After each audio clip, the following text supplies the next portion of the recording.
Hace un año dejó de existir uno de los hombres más brillantes que haya tenido nuestro país. Su recuerdo aún está vigente, sus ideas en el plano político y económico aún tienen cabida en los venezolanos. Hoy rendimos un homenaje a Carlos Rangel.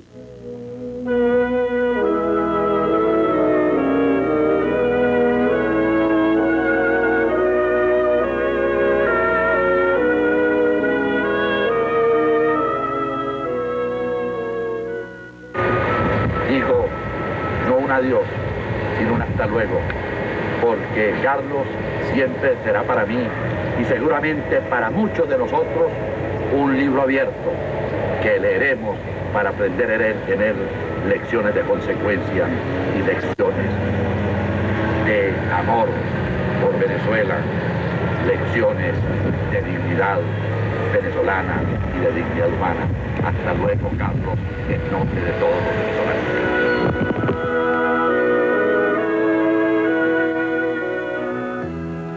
Un año ha transcurrido desde que Carlos Rangel dejara de existir. Sin embargo, en la mente de todos los venezolanos aún persiste el recuerdo de aquel periodista, escritor y defensor de la democracia y la libertad, que gracias a sus conocimientos y claras ideas, pulsó el acontecer político y económico, tanto nacional como internacional, junto a su esposa y compañera de trabajo, Sofía Inver. El pensamiento de Carlos Rangel está vigente. Sus ideas representaban siempre un constante deseo de aprender, educar e informar, por lo que su huella es imborrable.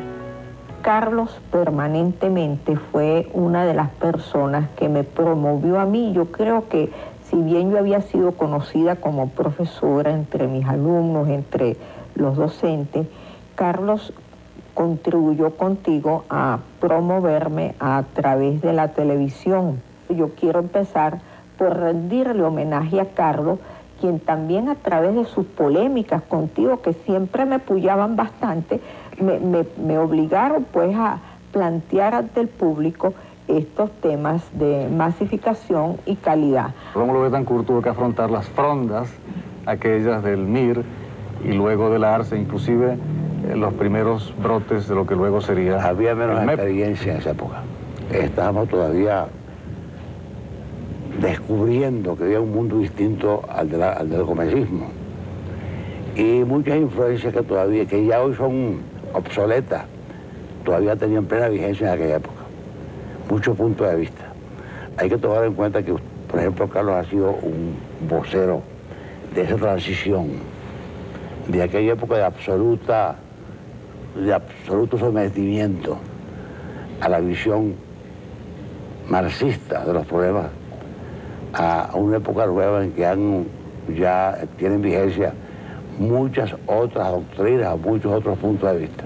Venezuela cambió. Venezuela es un país moderno, complejo, y problemas que no eran problemas hace apenas 30 años, lo son. Pero Carlos Rangel no solo se interesó por el aspecto político, cualquier tipo de tema fue abordado en forma directa, analítica y clara.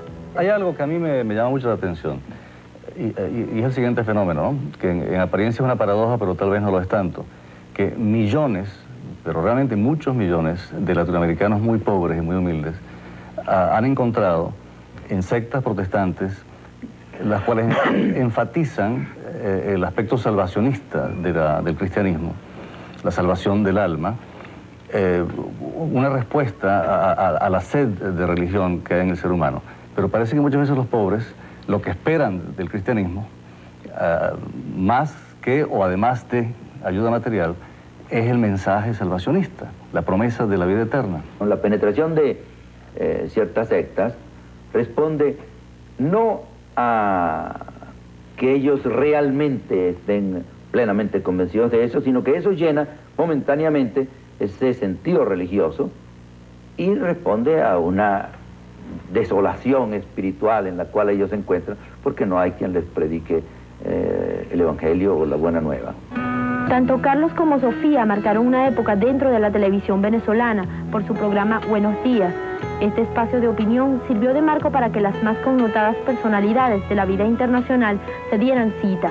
Allí, Carlos Rangel demostró su conocimiento sobre aspectos de actualidad, defendiendo siempre el aspecto latinoamericano. Presidente, la señora Thatcher acaba de decir que la soberanía británica sobre las Malvinas no podrá jamás estar en discusión. Por cierto, que debo decir personalmente que la actitud del gobierno británico a raíz del cambio de gobierno en Argentina es virtualmente inexplicable. Argentina durante 150 años, señor, trató de recuperar las islas por medios pacíficos. Ahora ha recuperado esta misma metodología y pienso que necesita una respuesta que no sea la arrogancia. La economía marginal o economía sumergida prácticamente ocupa a 2 de cada 3 peruanos. Esos peruanos humildes, arrancados de los pueblos de la sierra por las grandes catástrofes que han ocurrido en el campo, ellos han demostrado que son capaces de sobrevivir, es decir, a pesar de todas las inmensas dificultades que tienen al frente. Situaciones idénticas o muy análogas deben reproducirse en todas las ciudades del llamado tercer mundo. Seguramente. Es decir, que no es que el hombre latinoamericano o africano o asiático sea incapaz de desenvolverse en libertad, sino que no lo dejan.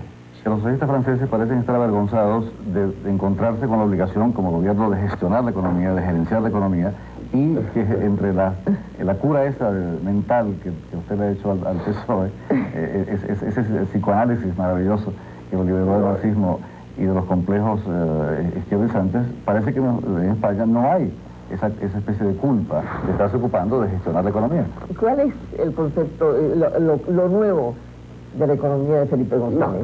No hay nada nuevo. Lo que pasa es que esas cosas que me pregunta Carlos son tan apasionantes que ya las he discutido con los franceses. Pero ante todo, siempre quedó claro el ideal de democracia y libertad que guió el pensamiento de Carlos Rangel. La mayoría de los venezolanos ni siquiera recuerdan la dictadura. Y hoy en día consideran que la democracia es un dato y a veces son impacientes con ella, como le decía Sofía. Lo que ocurre es que, díganos usted algo. Yo diría que lo más importante que deben entender, sobre todo los jóvenes, es que la democracia es algo que debemos cuidar todos los días. Y que la democracia es, en definitiva, un régimen asentado en el matiz, asentado en la tolerancia. La democracia empieza a morir en el momento en que las cosas son blanco-negro, y entonces el que discute con uno es el enemigo, y el que no nos da algo que estamos reclamando es que lo hace por perversidad y no porque no puede, y ahí así empieza a morir la democracia, ¿no?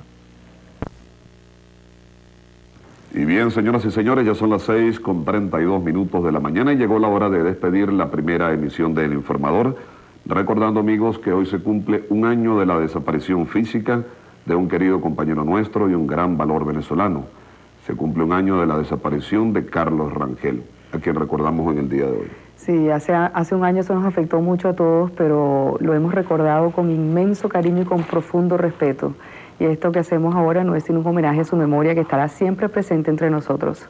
Les deseamos que pasen un muy feliz día y cuídense mucho y muchas gracias por su atención.